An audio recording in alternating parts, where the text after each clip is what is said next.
Some missions go to the moon, while some missions make sure you survive it. Apollo 9 never left Earth's orbit, and yet what happened in the spacecraft changed everything. It is March 3rd, 1969. Somewhere above the Atlantic Ocean, there are three men who are sealed inside two separate spacecraft, hurtling through the silence at 17,500 miles per hour. For the first time in history, a lunar module was taken to space, a fragile, spider-legged machine built for one purpose.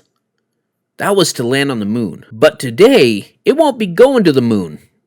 Today, it just needs to simply survive. Commander James McDivitt had studied this machine for years. He knew every bolt, every circuit, every silence there was about the machine. What NASA needed to know, what everything depended on knowing, was if two men could undock from the command module, float alone in the lunar module with no heat shield, no way home on their own, and then come back. If they couldn't reunite with the command module, there was no rescue. There was only the drift. On March 7th, astronaut Rusty stepped outside. A spacewalk has been planned, routine as they would call it. But Rusty had been ill for days. Nauseous, disorientation, the kind of sickness that doesn't care about history or schedules. He stood in the hatch of the lunar module as the Earth was slowly spinning behind him. 150 miles of nothing between him and everything he knew. He did not speak about anything he felt in that moment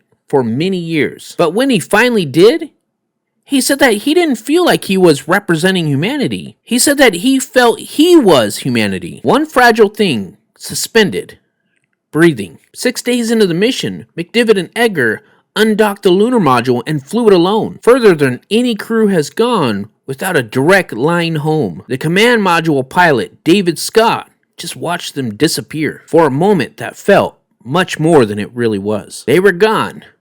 The radio crackled.